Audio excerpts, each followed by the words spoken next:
서울의 중심 하늘을 찌를 듯 솟아오른 고층 빌딩 숲 사이에는 고요하지만 화려한 공간들이 숨어 있었다. 최고급 레스토랑 가든 오브 이터니티는 그중 하나였다. 반짝이는 샹들리에 아래 은은한 음악이 흐르는 연회장은 상류 사회 인사들의 비밀스러운 아지트나 다름없었다.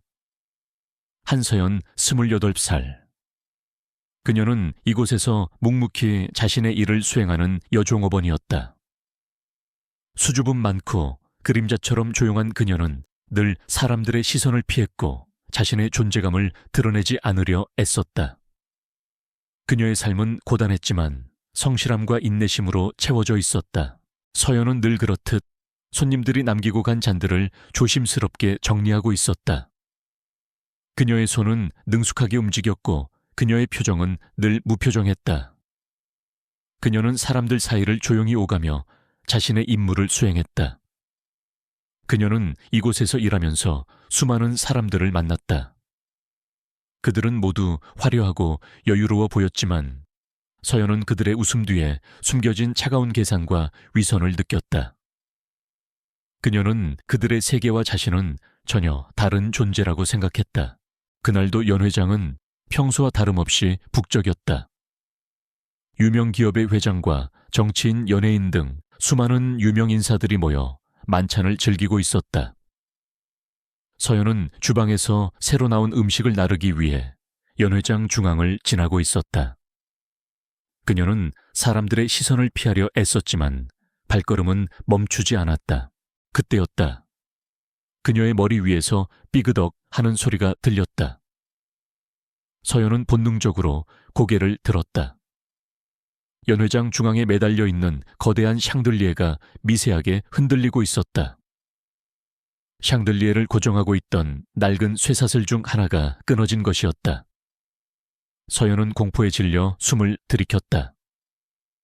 샹들리에는 거대했고 수십 개의 크리스털 조각들이 매달려 있었다. 저것이 떨어진다면 상상조차 하기 싫은 끔찍한 사고가 발생할 것이 분명했다. 사람들은 여전히 자신들의 대화에 열중하고 있었고 아무도 샹들리에의 위험을 눈치채지 못했다. 서연의 심장이 미친 듯이 뛰기 시작했다. 그녀는 주위를 둘러보았다. 샹들리에 바로 아래 테이블에는 나이가 지긋한 회장님과 그의 어린 아들 그리고 비서로 보이는 남자들이 앉아 있었다. 그들은 모두 웃으며 즐거운 대화를 나누고 있었다. 회장님의 아들은 천진난만한 표정으로 접시에 놓인 음식을 먹고 있었다. 서연은 망설였다. 자신이 소리치면 모든 사람들이 자신에게 시선을 돌릴 것이다. 그리고 자신이 나서면 오히려 더 큰 혼란을 초래할 수도 있었다. 하지만 그녀는 아이를 혼자 두고 갈 수 없었다. 그녀의 마음속에서 알 수 없는 용기가 솟아났다. 그녀는 샹들리에의 움직임을 주시했다. 샹들리에는 더욱 심하게 흔들렸고 이제 곧 떨어질 것이 분명했다. 위험해. 서연은 본능적으로 소리쳤다. 그녀의 목소리는 작았지만 그 안에 강렬한 절박함이 담겨 있었다. 사람들은 그녀의 외침에 놀라 고개를 돌렸다. 샹들리에를 본 그들의 얼굴은 순식간에 공포로 물들었다. 비명소리가 터져 나왔고 사람들은 혼란에 빠져 이리저리 도망치기 시작했다. 하지만 테이블에 앉아있던 회장님과 그의 아들 그리고 비서는 상황을 파악하지 못하고 어리둥절한 표정을 짓고 있었다.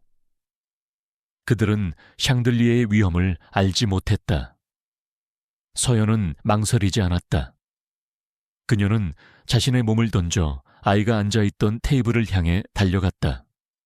그녀는 아이의 어깨를 붙잡고 온 힘을 다해 테이블 밖으로 밀쳐냈다. 아이는 서연의 갑작스러운 행동에 놀란 듯 비명을 질렀다. 바로 그때였다. 와장창 하는 굉음과 함께 거대한 샹들리에가 테이블 위로 떨어졌다. 수많은 크리스털 조각들이 사방으로 튀었고 테이블은 산산조각 났다. 사람들은 경악하며 비명을 질렀다. 서연은 아이를 끌어안고 바닥에 엎드렸다. 그녀의 등 뒤로 날카로운 파편들이 튀었고 뜨거운 통증이 느껴졌다. 하지만 그녀는 아이를 보호해야 한다는 생각뿐이었다. 샹들리에가 떨어진 후 연 회장은 순간적인 정적에 휩싸였다. 사람들은 충격에 휩싸인 듯 굳어 있었다. 서연은 조심스럽게 고개를 들었다. 아이는 그녀의 품에서 울고 있었다. 아이의 몸에는 상처 하나 없었다. 서연은 안도의 한숨을 내쉬었다. 그녀는 아이를 구했다. 그때 아이의 옆에 앉아있던 회장님과 비서가 달려왔다. 회장님은 아이를 끌어안고 안도의 한숨을 내쉬었다. 그의 얼굴은 새파랗게 질려 있었고 그의 눈빛은 공포와 함께 알 수 없는 복잡한 감정들로 가득했다. 그는 은지를 향해 고개를 돌렸다. 그의 눈빛은 마치 은지의 얼굴을 잊지 않겠다는 듯 강렬하게 그녀를 응시했다. 은지는 그의 시선에 주눅이 들었지만 그녀는 자신의 할 일을 했을 뿐이라고 생각했다. 그녀는 그저 아무도 다치지 않기를 바랐을 뿐이었다. 서연은 조용히 자리에서 일어나 흩어진 접시, 파편들을 정리하기 시작했다. 그녀는 자신이 한 행동이 특별한 것이 아니라고 생각했다. 그녀는 그저 자신의 자리에서 최선을 다했을 뿐이었다. 그녀는 다시 그림자처럼 조용히 자신의 일상으로 돌아가려 했다.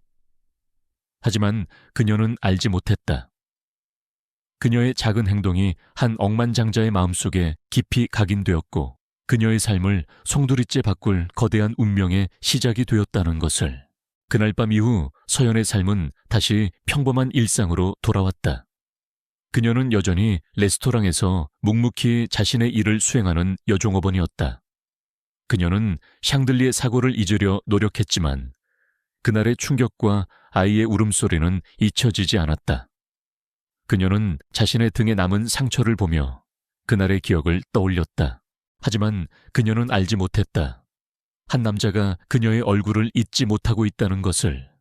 JW그룹의 회장 강진우였다. 그는 그날 샹들리의 사고 현장에 있었던 바로 그 남자였다. 그는 서연이 구했던 아이가 자신의 아들이 아니라는 것을 알고 있었다. 그의 아들은 이미 경호원에 의해 안전하게 대피한 후였다. 서연은 엉뚱한 아이를 구한 것이었다. 하지만 강진우는 서연의 행동에 깊은 감명을 받았다. 그는 서연이 자신의 목숨을 걸고 아이를 구하려 했던 용감한 행동에 경악했다. 그리고 그녀가 자신의 행동에 대한 어떤 대가도 바라지 않고 조용히 자신의 일상으로 돌아가는 모습에 감탄했다. 그는 서연의 순수함과 겸손함에 매료되었다. 그의 마음속에는 서연의 얼굴이 잊혀지지 않았다. 강진우는 서연을 찾기 시작했다. 그는 자신의 비서실을 총동원하여 가든 오브 이터니티 레스토랑의 모든 직원을 조사했다. 그는 서연의 이름을 알아내고 그녀의 배경에 대해 자세히 파헤쳤다. 그는 서연이 평범한 가정에서 자랐고 성실하고 착한 심성을 가지고 있다는 것을 알게 되었다. 그녀의 삶은 고단했지만 그녀는 늘 희망을 잃지 않고 살아가고 있었다. 강진우는 서연에게 다가가고 싶었지만 그녀의 수줍음과 겸손함이 그를 망설이게 했다. 그는 서연이 자신의 부하 권력에 부담을 느낄 것이라고 생각했다. 그는 서연에게 어떤 방식으로 다가가야 할지 고민했다. 그는 서연의 삶을 방해하고 싶지 않았지만 그녀를 자신의 옆에 두고 싶었다. 그러던 어느 날 강진우는 서연이 일하는 레스토랑으로 찾아갔다. 그는 VIP 룸에 앉아 서연이 일하는 모습을 지켜보았다. 그녀는 여전히 조용하고 그림자처럼 움직였다. 그녀의 손은 능숙하게 움직였고 그녀의 표정은 늘 무표정했다. 하지만 강진우는 그녀의 눈빛에서 알 수 없는 슬픔과 고독을 느꼈다. 만찬이 끝나고 강진우는 서연에게 다가갔다. 서연은 강진우의 갑작스러운 등장에 놀란 듯 몸을 움츠렸다. 그녀는 그에게서 알 수 없는 위압감을 느꼈다. 서연 씨, 오랜만입니다. 강진우는 말했다. 그의 목소리는 낮고 단호했지만 그 안에는 알 수 없는 따뜻함이 섞여 있었다. 서연은 어색하게 미소 지었다. 별 말씀을요. 회장님, 강진우는 서연의 눈을 똑바로 응시했다. 그날 당신은 나의 아들을 구했습니다. 정말 감사합니다. 서연은 고개를 저었다. 아니에요. 저는 그저 제가 할 일을 했을 뿐이에요. 강진우는 서연의 손을 잡았다. 그의 손은 크고 따뜻했다. 당신은 나의 아들을 구했고 나의 마음을 움직였습니다. 당신의 용기와 순수함은 저에게 큰 감동을 주었습니다. 서연은 그의 말에 얼굴을 붉혔다. 그녀는 그의 진심 어린 칭찬에 당황했다. 그녀는 그의 손을 뿌리치려 했지만 그의 손은 그녀의 손을 꽉 잡고 놓지 않았다. 서현 씨, 당신에게 한 가지 제안을 하고 싶습니다. 강진우는 말했다. 그의 눈빛은 진지했다. 당신은 나의 비서가 되어 주십시오. 서현은 그의 말에 놀라움을 금치 못했다. 비서 자신은 그저 평범한 여종업원일 뿐이었다. 그녀는 강진우의 제안에 당황했지만 동시에 알 수 없는 호기심이 생겼다. 그의 세계는 그녀에게 미지의 세계였다. 그의 제안은 그녀의 삶을 송두리째 바꿀 수 있는 기회였다. 하지만 저는 비서 경험이 없어요. 서연은 떨리는 목소리로 말했다. 강진우는 희미하게 미소 지었다. 그의 미소는 차가웠지만 그 안에는 알 수 없는 따뜻함이 섞여 있었다. 당신은 내게 필요한 모든 것을 가지고 있습니다. 용기, 순수함, 그리고 사람의 마음을 움직이는 힘까지. 당신이라면 나의 비서로서 충분히 해낼 수 있을 겁니다. 서연은 그의 제안에 망설였다. 그녀는 자신의 삶이 다시 혼란스러워지는 것을 두려워했다. 하지만 그녀는 강진우의 눈빛에서 알 수 없는 진심을 읽었다. 그는 그녀를 믿고 있었다. 그녀는 그의 제안을 받아들이기로 결심했다. 그녀의 작은 행동이 그녀의 삶을 송두리째 바꿀 거대한 운명의 시작이었다. 강진우 회장의 비서가 되겠다는 서연의 결정은 그녀의 삶을 뿌리째 뒤흔들었다. 그녀는 평생을 그림자처럼 조용히 살아왔고 남의 시선을 받는 것조차 불편하게 하는 성격이었다. 하지만 강진우 회장의 진심 어린 눈빛과 그가 건넨 비현실적인 제안은 그녀의 마음을 움직였다. 그녀는 자신의 작은 용기가 그녀의 삶을 예상치 못한 방향으로 이끌고 있음을 직감했다. 다음 날 서연은 JW그룹 본사 건물로 출근했다. 그녀는 낡고 수수한 옷차림으로 최고급 빌딩 로비에 들어섰을 때 수많은 사람들의 시선이 자신에게 쏠리는 것을 느꼈다. 그들의 시선은 놀라움과 함께 알 수 없는 호기심으로 가득했다. 서연은 주눅이 들었지만 그녀는 자신에게 용기를 불어넣었다. 나는 섀도우를 구했어. 나는 용감한 사람이야. 그리고 나는 강진우 회장의 비서야. 강진우 회장의 비서실은 펜트하우스 층에 위치해 있었다. 서연은 넓고 화려한 비서실 안으로 들어섰다. 그녀의 눈에 비친 것은 차갑고 이성적인 분위기로 가득 찬 공간이었다. 모든 것이 완벽하게 정리되어 있었고 사람들의 움직임은 로봇처럼 정교했다. 서연은 자신이 이곳에 어울리지 않는 이질적인 존재처럼 느껴졌다. 강진우 회장은 자신의 집무실에서 서연을 맞이했다. 그는 여전히 냉철하고 무표정했지만 그의 눈빛은 서연에게 알 수 없는 따뜻함을 보냈다. 서연 씨, 와주셔서 감사합니다. 오늘부터 당신은 나의 비서입니다. 나의 모든 업무를 보조하고 나의 지시에 따라 주십시오. 그의 목소리는 낮고 단호했지만 그 안에는 서연에 대한 신뢰가 담겨 있었다. 서연은 자신의 자리로 안내받았다. 그녀의 책상은 넓고 깔끔했으며 최신형 컴퓨터와 각종 사무용품들이 완벽하게 세팅되어 있었다. 서연은 난감했다. 그녀는 컴퓨터를 능숙하게 다루지 못했고 비서 업무에 대한 경험도 전혀 없었다. 그녀는 자신이 강진우 회장의 기대를 충족시킬 수 있을지 의심했다. 강진우 회장의 수석 비서인 박지훈 팀장은 서현에게 비서 업무에 대한 기본적인 교육을 시작했다. 박 팀장은 냉철하고 이성적인 인물이었다.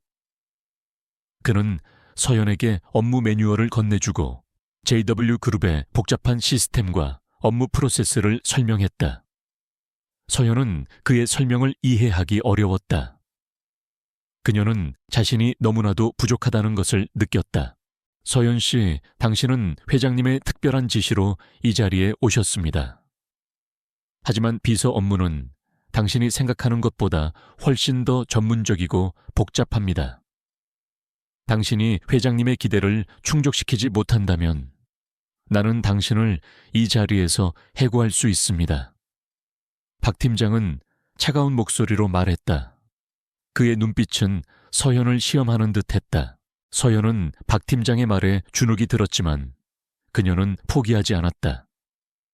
그녀는 밤낮으로 업무 매뉴얼을 읽고 컴퓨터 사용법을 익혔다. 그녀는 자신에게 주어진 모든 업무를 성실하게 수행했다. 그녀는 늘 남들보다 일찍 출근하고 가장 늦게 퇴근했다. 그녀의 노력은 아무도 알아주지 않는 듯했지만 그녀는 개의치 않았다. 그녀는 자신의 능력을 증명하고 싶었다. 며칠 후 서현은 강진우 회장의 비서로서 첫 번째 공식 업무를 수행하게 되었다. 강진우 회장은 중요한 투자자들과의 만찬에 참석할 예정이었고 서현은 만찬 준비를 보좌해야 했다. 만찬은 최고급 호텔에서 열리는 비공개 행사였고 모든 것이 완벽하게 준비되어야 했다. 서현은 긴장했다. 그녀의 작은 실수 하나가 강진우 회장에게 큰 타격을 줄 수도 있었다. 만찬회 날 서현은 강진우 회장의 옆에서 그의 그림자처럼 움직였다. 그녀는 그의 스케줄을 관리하고 필요한 서류들을 준비했으며 그의 모든 지시를 수행했다.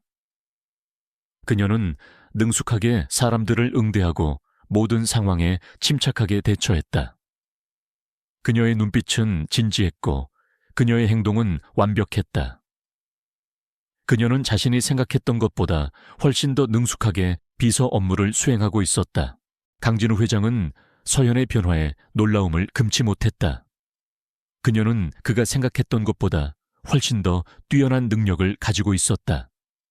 그녀의 섬세한 관찰력과 빠른 학습 능력, 그리고 어떤 어려움에도 굴하지 않는 강인함은 강진우 회장의 마음을 사로잡았다.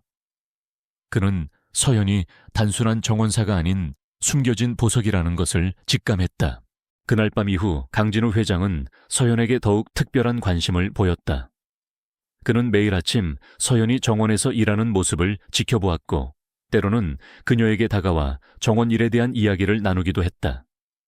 그는 서현의 섬세한 손길과 식물에 대한 깊은 이해에 감탄했다. 그는 서현이 단순한 정원사가 아니라는 것을 직감했다. 그녀에게는 특별한 재능이 숨겨져 있었다. 서현 씨, 당신의 손길이 닿는 곳마다 생명이 피어나는군요.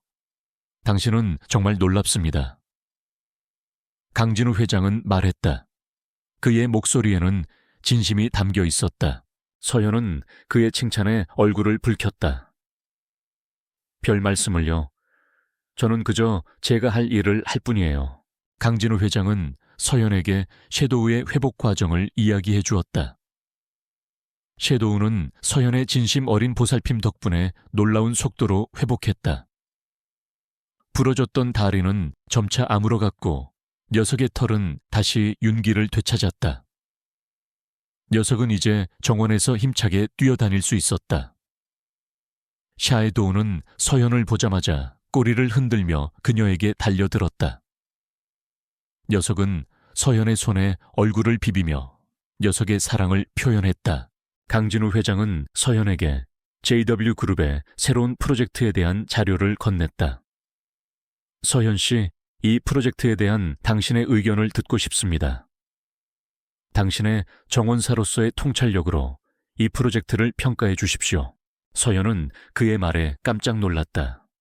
그는 그녀를 단순한 정원사가 아닌 하나의 능력 있는 사람으로 인정하고 있었다. 그녀는 밤낮으로 자료를 분석하고 자신의 모든 지식과 경험을 동원하여 프로젝트를 평가했다. 그리고 자신의 솔직한 의견과 새로운 아이디어를 정리하여 그에게 제출했다. 강진우 회장은 서연의 보고서를 꼼꼼히 살폈다. 그의 얼굴에는 어떤 감정도 드러나지 않았지만 그의 눈빛은 날카롭게 빛났다. 그는 서연의 의견에 대해 몇 가지 질문을 던졌고 서연은 자신의 생각을 논리적으로 설명했다. 당신의 통찰력은 놀랍군요. 강진우 회장은 마침내 말했다. 그의 목소리에는 진심이 담겨 있었다. 당신의 의견은 나의 예상을 뛰어넘었습니다. 이 프로젝트에 당신의 아이디어를 반영하도록 하겠습니다. 서연은 그의 칭찬에 기쁨을 감출 수 없었다.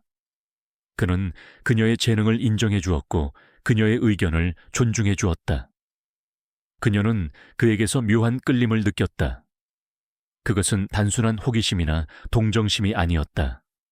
그의 능력에 대한 존경심이었고 그녀의 재능을 인정해 준 것에 대한 고마움이었으며 어쩌면 그 이상의 감정이었을지도 모른다.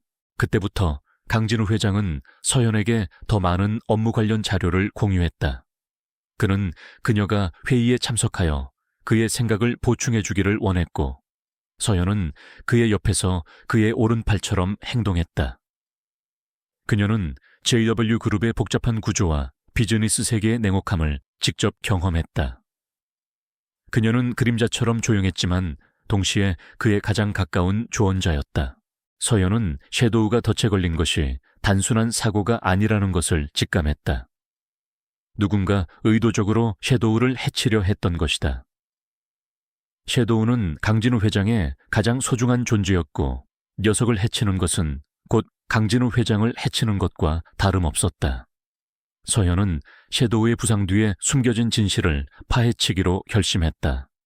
그녀는 섀도우를 해친 자를 용서할 수 없었다.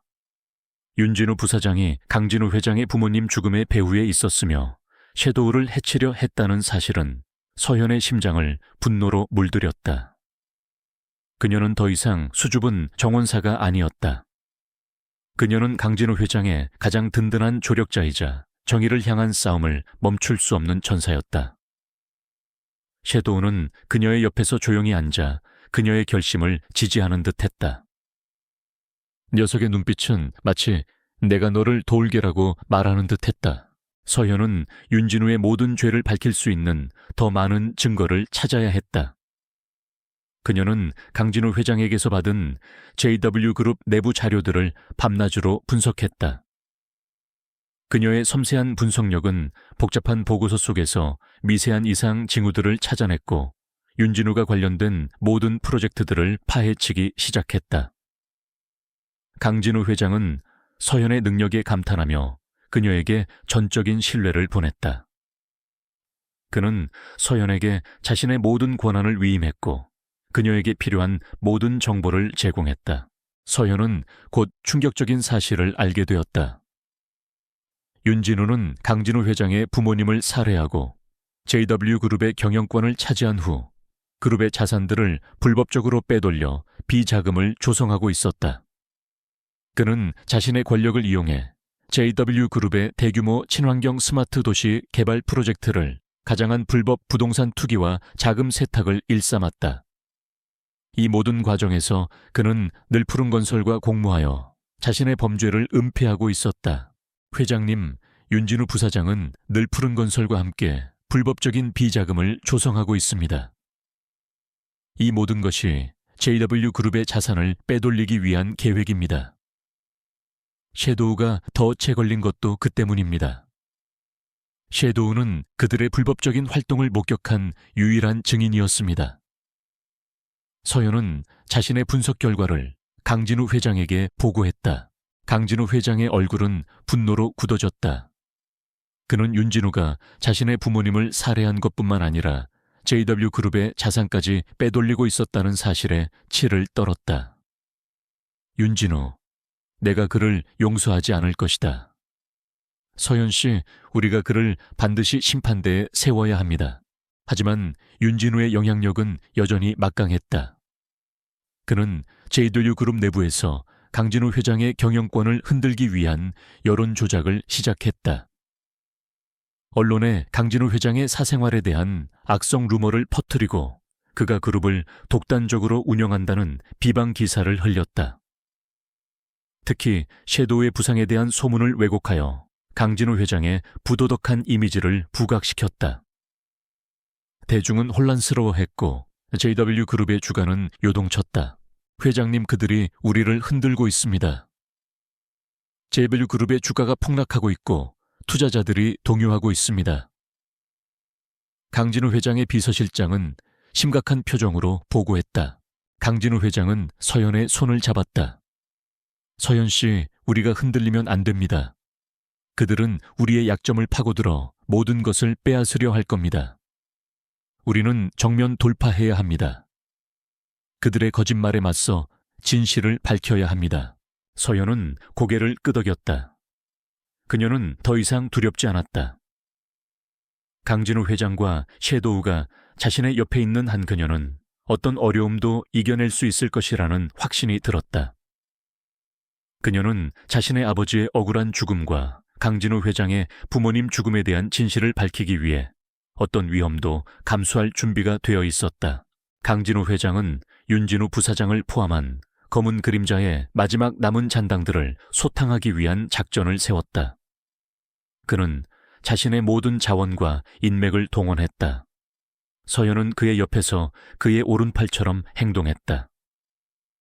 그녀는 자신의 분석 능력과 통찰력을 활용하여 검은 그림자에 숨겨진 아지트와 그들의 불법적인 활동들을 추적했다. 섀도우 또한 그들의 가장 든든한 조력자였다.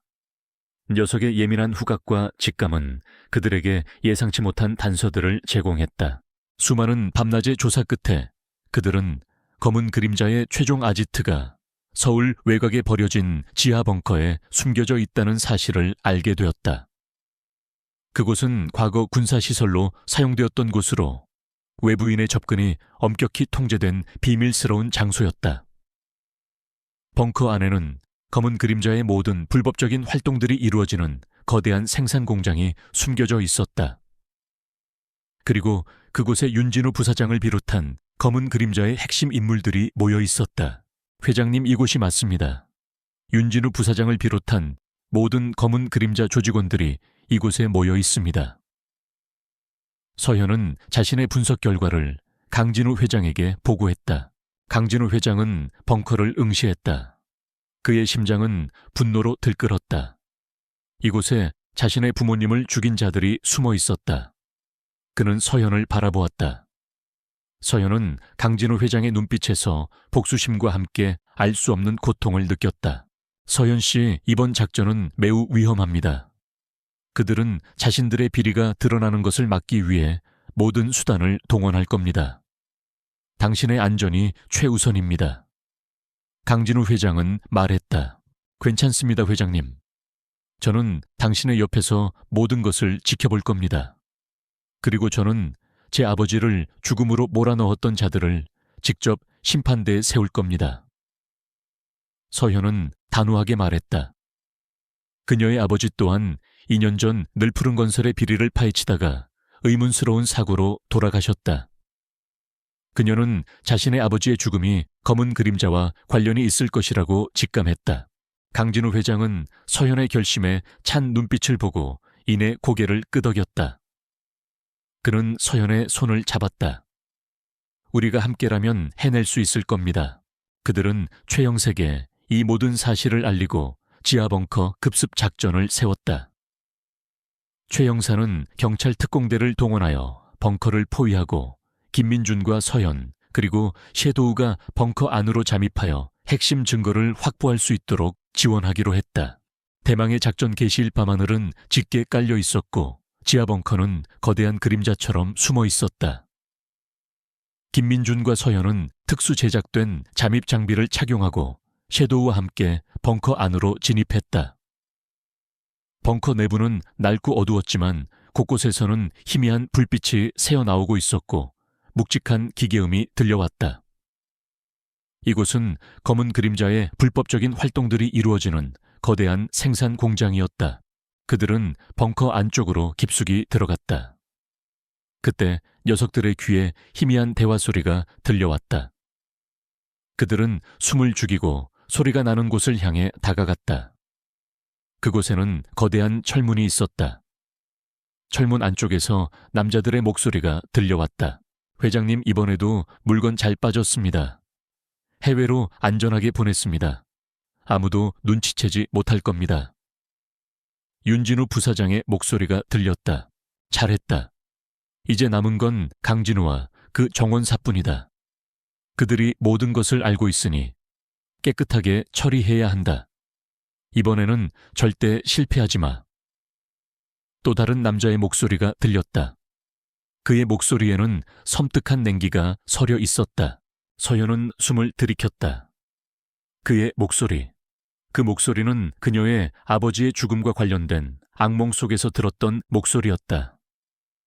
그는 검은 그림자의 최종 보스 김철수였다. 그는 재계에서 존경받는 원로이자 강진우 회장 부모님의 오랜 친구였다. 그는 겉으로는 인자하고 자비로운 인물처럼 보였지만 그 이면에는 추악한 탐욕과 권력욕이 숨겨져 있었다. 그는 JW 그룹의 경영권을 차지하고 자신의 불법적인 사업을 확장하기 위해 강진우 회장의 부모님을 살해하고 서현의 아버지마저 죽음으로 몰아넣었던 것이다. 서현은 분노의 치를 떨었다.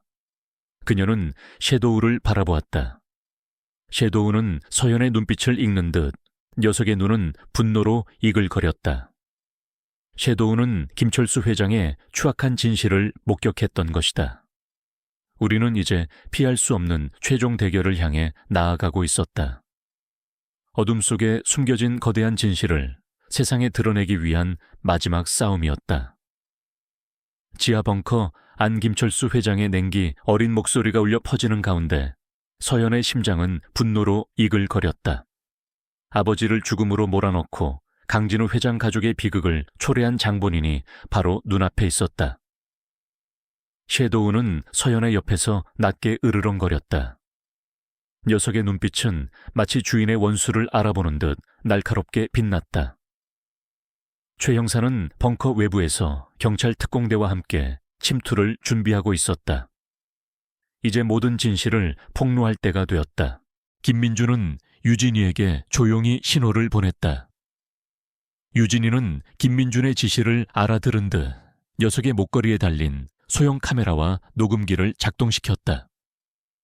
벙커 안은 어두웠지만 유진이의 카메라에 희미하게 어떤 광경이 포착되었다. 그곳은 검은 그림자의 모든 불법적인 활동들이 이루어지는 거대한 생산 공장이었다.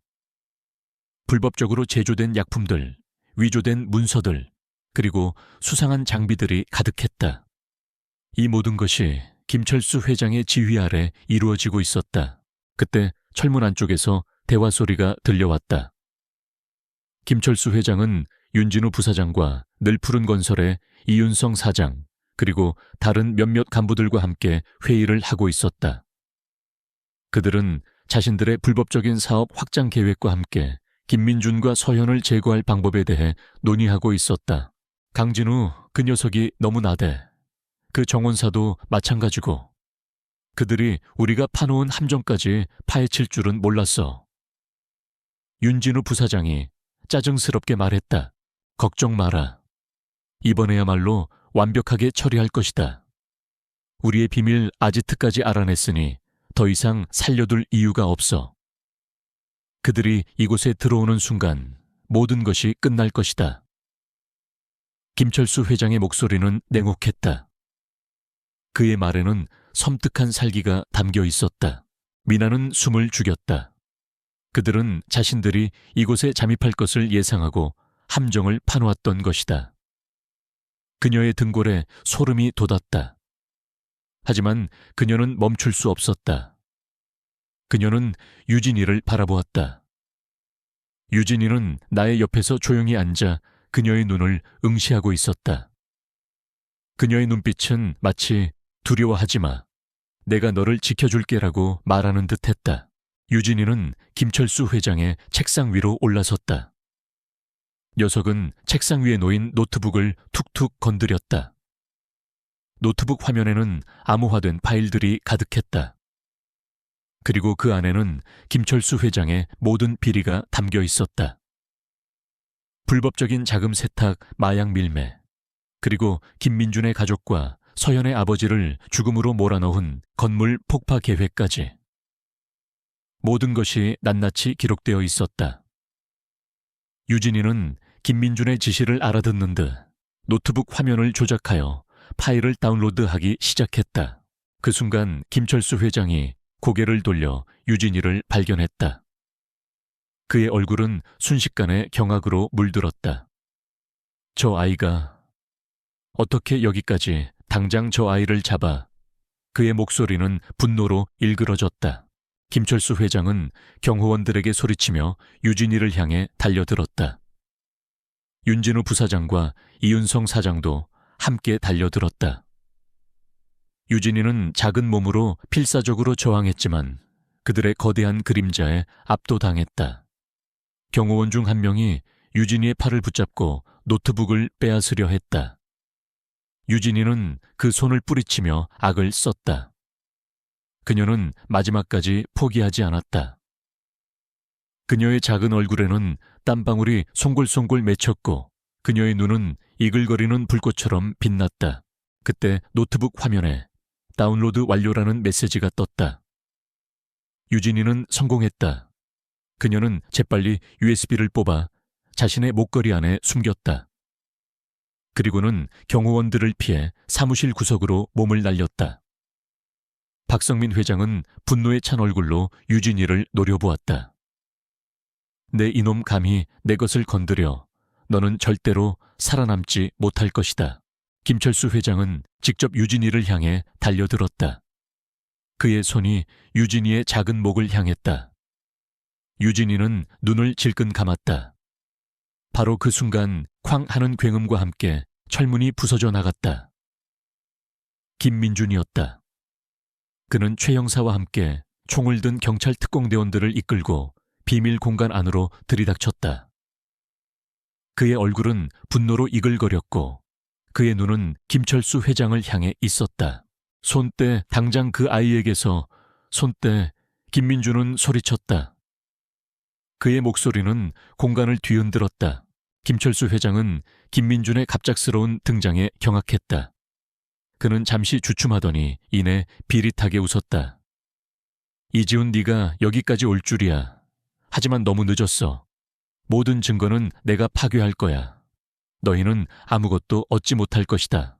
그는 책상 위에 놓인 버튼을 향해 손을 뻗었다. 긴급 삭제라고 적힌 버튼이었다.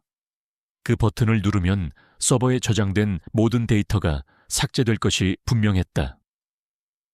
김민준은 김철수 회장의 행동에 경악했다.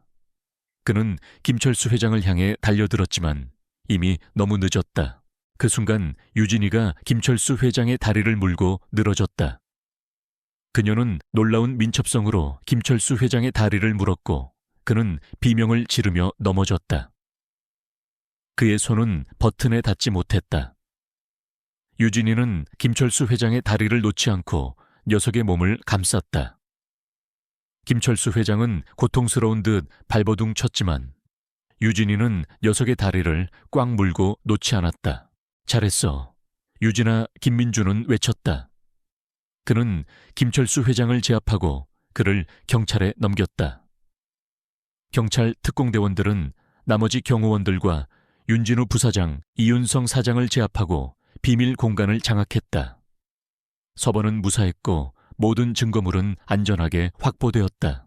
벙커 외부에서는 최 형사가 경찰 특공대와 함께 벙커를 포위하고 있었다. 최 형사는 무정의를 통해 김민준의 성공적인 작전 수행을 확인했다. 그는 안도의 한숨을 내쉬었다. 모든 것이 끝났다. 벙커 많은 경찰과 언론인들로 북새통을 이루었다. 플래시 세례가 끊이지 않았고 취재 열기는 뜨거웠다. 김민준은 유진이를 끌어안았다. 유진이는 김민준의 품에서 꼬리를 흔들었다. 녀석의 눈빛은 김민준의 승리를 축하하는 듯했다. 우리는 함께 이 모든 것을 해냈다. 유진이는 나의 가장 소중한 동반자이자 정의를 향한 나의 가장 강력한 무기였다. 그녀의 작은 행동이 모든 것을 바꾸었다. 언론은 김민준과 유진이의 용감한 활약을 대서특필했다. 절망에서 돌아온 영웅과 그를 구원한 작은 천사 어둠 속에 숨겨진 거대한 진실을 밝히다와 같은 헤드라인이 연일 신문과 방송을 장식했다. 김민준의 이야기는 전 국민에게 큰 감동을 주었고 많은 사람들에게 희망과 용기를 불어넣었다. 유진이는 작은 영웅으로 불리며 수많은 찬사를 받았다. 김민준은 이제 더 이상 과거의 상처에 갇혀 있지 않았다. 그의 명예는 회복되었고 그는 새로운 삶을 시작할 수 있었다. 그의 가족은 비록 돌아가셨지만 그의 정의로운 뜻은 그를 통해 세상의 빛을 보게 되었다. 모든 것은 마침내 제자리를 찾았다. 하지만 김민준의 마음속에는 아직 풀리지 않은 의문이 남아있었다. 유진이는 대체 누구일까? 왜 그녀는 그에게 희망을 건넸을까? 그리고 그녀는 어떻게 그 모든 진실을 알고 있었을까? 김민준은 유진이의 눈을 바라보았다. 녀석은 나의 모든 의문을 알고 있는 듯했다. 지하벙커에서 검은 그림자 조직의 모든 비리가 폭로되고 김철수 회장을 비롯한 핵심 인물들이 체포되면서 온 나라는 충격과 경악에 휩싸였다. 언론은 김민준의 용감한 행동과 유진이의 활약을 연일 대서특필했고 사람들은 이 이야기에서 깊이 감동했다. 김민준은 절망에서 돌아온 영웅으로 유진이는 어둠을 밝힌 작은 등불로 불리며 전 국민의 사랑을 받았다. 김민준 가족의 억울한 죽음과 그의 고통이 헛되지 않았다는 사실은 그에게 가장 큰 위안이자 앞으로 나아갈 수 있는 힘이 되었다. 경찰 수사가 진행되면서 유진이의 과거도 밝혀졌다. 유진이는 사실 김민준이 설계했던 건물 붕괴 사고의 또 다른 피해자 가족이었다. 그녀의 부모님도 그 사고로 목숨을 잃었고 유진이는 유일한 생존자였다. 그녀는 사고 현장에서 김민준의 딸이 가지고 있던 인형을 발견했고 그 인형을 통해 김민준 가족과 연결되어 있었다. 유진이는 사고 현장에서 검은 그림자가 건물을 폭파시키는 것을 목격했고 그들의 추악한 진실을 알고 있었다. 그녀는 김민준이 겪는 고통을 이해했고 그에게 희망을 주고 싶었던 것이다. 그녀의 작은 마음은 김민준을 구원하고 이 모든 비리를 세상에 드러내는 계기가 되었다. 김민준은 유진이의 이야기를 듣고 다시 한번 눈물을 흘렸다. 유진이 역시 자신처럼 모든 것을 잃은 아이였다. 그는 유진이의 손을 잡았다. 유진아, 이제 우리는 가족이야. 내가 너를 지켜줄게. 김민준은 유진이를 입양하기로 결심했다. 법원은 김민준의 입양 신청을 허가했고 유진이는 이제 김민준의 새로운 가족이 되었다. 김민준은 유진이와 함께 새로운 삶을 시작했다. 그는 자신의 명예를 회복하고 다시 건축 설계사로서의 삶으로 돌아왔다. 하지만 이제 그의 건축은 이전과는 달랐다. 그는 사회적 약자와 소외된 이들을 위한 건축물을 설계하고 공정하고 투명한 방식으로 사업을 진행했다. 그의 건물들은 단순한 구조물이 아닌 사람들의 삶에 희망을 불어넣는 공간이 되었다. 유진이는 김민준의 가장 든든한 동반자이자 그의 건축에 영감을 주는 존재가 되었다. 늘 푸른 건설의 비리가 모두 밝혀지고 검은 그림자의 핵심 인물들이 처벌받으면서 우리 사회는 큰 변화를 맞이했다. 권력을 남용하고 탐욕을 채우려 했던 자들은 결국 스스로 파멸의 길을 걸었다. 정의가 마침내 실현된 것이다. 김민준은 유진이와 함께 새로운 삶을 살아갔다. 그들은 서로에게 의지하며 서로의 아픔을 보듬어 주었다. 유진이는 김민준의 사랑 속에서 밝고 건강하게 성장했고 김민준은 유진이의 존재 덕분에 삶의 의미와 행복을 되찾았다. 그들은 주말마다 한강 둔치에 앉아 이야기를 나누곤 했다. 유진이는 김민준에게 희망의 메시지를 건넸던 바로 그 자리에 앉아 그들의 새로운 삶을 감사했다. 최 형사는 가끔 김민준의 사무실을 방문했다. 그는 여전히 정의를 위해 싸우는 열정적인 경찰관이었다. 그는 김민준에게 말했다. 민준 씨, 당신과 유진이 덕분에 나는 다시 한번 경찰로서의 사명감을 되찾았습니다. 당신들은 우리 사회의 진정한 영웅입니다. 김민준은 미소 지었다. 그들은 서로에게 좋은 동료이자 친구가 되었다. 정의를 향한 우리의 여정은 끝이 없었다. 어둠은 언제나 존재할 것이지만 우리는 빛을 향해 나아갈 것이다. 어느 날 오후 김민준은 유진이의 손을 잡고 한강 둔치를 걷고 있었다. 따스한 햇살이 그들을 비추었고 강물은 잔잔하게 흘러갔다. 유진이는 김민준의 옆에서 힘차게 뛰어다녔다. 그녀의 웃음소리가 바람에 실려 퍼져나갔다. 김민준은 유진이의 머리를 쓰다듬었다. 유진아, 기억나? 네가 아저씨에게 희망을 건넸던 그날. 그때 아저씨는 모든 희망을 잃었었어. 하지만 네가 아저씨의 삶을 구했어. 정말 고마워. 유진이는 김민준의 말을 알아듣기라도 하는 듯 그의 눈을 바라보며 환하게 웃었다. 그녀의 작은 손이 김민준의 손을 꽉 잡았다. 그녀의 눈빛은 마치 괜찮아 아저씨, 이제 우리는 함께니까라고 말하는 듯했다. 김민준은 유진이를 끌어안았다. 그녀의 따뜻한 온기가 그의 몸을 감쌌다. 우리는 함께 이 모든 것을 이겨냈고 우리의 삶은 더욱 의미 있고 풍요로워졌다. 한 남자의 절망 속에서 피어난 작은 희망이 그의 삶을 구원하고 세상에 감동을 주었다. 우리의 이야기는 이제 새로운 시작을 알리고 있었다. 희망이 살아있는 한 우리는 계속해서 빛을 향해 나아갈 것이다. 김민준은 유진이와 함께 새로운 삶을 시작했다. 그의 삶은 더 이상 절망으로 가득 차지 않았다. 유진이의 존재는 그에게 새로운 희망과 행복을 가져다 주었다. 그는 유진이의 손을 잡고 세상 밖으로 나왔다. 그들은 이제 더 이상 숨어 지내지 않았다.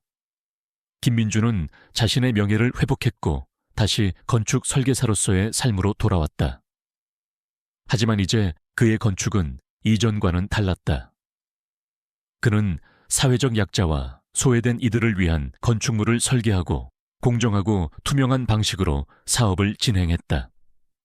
그의 건물들은 단순한 구조물이 아닌 사람들의 삶에 희망을 불어넣는 공간이 되었다. 유진이는 김민준의 가장 든든한 동반자이자 그의 건축에 영감을 주는 존재가 되었다. 늘 푸른 건설의 비리가 모두 밝혀지고 검은 그림자의 핵심 인물들이 처벌받으면서 우리 사회는 큰 변화를 맞이했다. 권력을 남용하고 탐욕을 채우려 했던 자들은 결국 스스로 파멸의 길을 걸었다. 정의가 마침내 실현된 것이다. 김성철 회장과 배용준 사장은 물론 검은 그림자의 최종 보스 김철수 회장까지 모두 법의 심판을 받았다. 그들의 몰락은 우리 사회에 큰 울림을 주었고 많은 사람들에게 희망을 주었다. 김민준은 유진이와 함께 새로운 삶을 살아갔다. 그들은 서로에게 의지하며 서로의 아픔을 보듬어 주었다. 유진이는 김민준의 사랑 속에서 밝고 건강하게 성장했고 김민준은 유진이의 존재 덕분에 삶의 의미와 행복을 되찾았다. 그들은 주말마다 한강 둔치에 앉아 이야기를 나누곤 했다. 유진이는 김민준에게 희망의 메시지를 건넸던 바로 그 자리에 앉아 그들의 새로운 삶을 감사했다. 최 형사는 가끔 김민준의 사무실을 방문했다. 그는 여전히 정의를 위해 싸우는 열정적인 경찰관이었다. 그는 김민준에게 말했다. 민준 씨, 당신과 유진이 덕분에 나는 다시 한번 경찰로서의 사명감을 되찾았습니다. 당신들은 우리 사회의 진정한 영웅입니다. 김민준은 미소 지었다. 그들은 서로에게 좋은 동료이자 친구가 되었다. 정의를 향한 우리의 여정은 끝이 없었다. 어둠은 언제나 존재할 것이지만 우리는 빛을 향해 나아갈 것이다. 어느 날 오후 김민준은 유진이의 손을 잡고 한강 둔치를 걷고 있었다. 따스한 햇살이 그들을 비추었고 강물은 잔잔하게 흘러갔다. 유진이는 김민준의 옆에서 힘차게 뛰어다녔다. 그녀의 웃음소리가 바람에 실려 퍼져나갔다. 김민준은 유진이의 머리를 쓰다듬었다. 유진아, 기억나? 네가 아저씨에게 희망을 건넸던 그날. 그때 아저씨는 모든 희망을 잃었었어. 하지만 네가 아저씨의 삶을 구했어. 정말 고마워. 유진이는 김민준의 말을 알아듣기라도 하는 듯 그의 눈을 바라보며 환하게 웃었다. 그녀의 작은 손이 김민준의 손을 꽉 잡았다. 그녀의 눈빛은 마치 괜찮아 아저씨. 이제 우리는 함께니까 라고 말하는 듯 했다. 김민준은 유진이를 끌어안았다. 그녀의 따뜻한 온기가 그의 몸을 감쌌다. 우리는 함께 이 모든 것을 이겨냈고 우리의 삶은 더욱 의미 있고 풍요로워졌다. 한 남자의 절망 속에서 피어난 작은 희망이 그의 삶을 구원하고 세상에 감동을 주었다. 우리의 이야기는 이제 새로운 시작을 알리고 있었다. 희망이 살아있는 한 우리는 계속해서 빛을 향해 나아갈 것이다. 김민준은 유진이와 함께 새로운 삶을 시작했다. 그의 삶은 더 이상 절망으로 가득 차지 않았다. 유진이의 존재는 그에게 새로운 희망과 행복을 가져다 주었다. 그는 유진이의 손을 잡고 세상 밖으로 나왔다. 그들은 이제 더 이상 숨어 지내지 않았다. 김민준은 자신의 명예를 회복했고 다시 건축 설계사로서의 삶으로 돌아왔다. 하지만 이제 그의 건축은 이전과는 달랐다. 그는 사회적 약자와 소외된 이들을 위한 건축물을 설계하고 공정하고 투명한 방식으로 사업을 진행했다. 그의 건물들은 단순한 구조물이 아닌 사람들의 삶에 희망을 불어넣는 공간이 되었다. 유진이는 김민준의 가장 든든한 동반자이자 그의 건축에 영감을 주는 존재가 되었다. 늘 푸른 건설의 비리가 모두 밝혀지고 검은 그림자의 핵심 인물들이 처벌받으면서 우리 사회는 큰 변화를 맞이했다. 권력을 남용하고 탐욕을 채우려 했던 자들은 결국 스스로 파멸의 길을 걸었다. 정의가 마침내 실현된 것이다. 김성철 회장과 배용준 사장은 물론 검은 그림자의 최종 보스 김철수 회장까지 모두 법의 심판을 받았다. 그들의 몰락은 우리 사회에 큰 울림을 주었고 많은 사람들에게 희망을 주었다. 김민준은 유진이와 함께 새로운 삶을 살아갔다. 그들은 서로에게 의지하며 서로의 아픔을 보듬어 주었다. 유진이는 김민준의 사랑 속에서 밝고 건강하게 성장했고 김민준은 유진이의 존재 덕분에 삶의 의미와 행복을 되찾았다.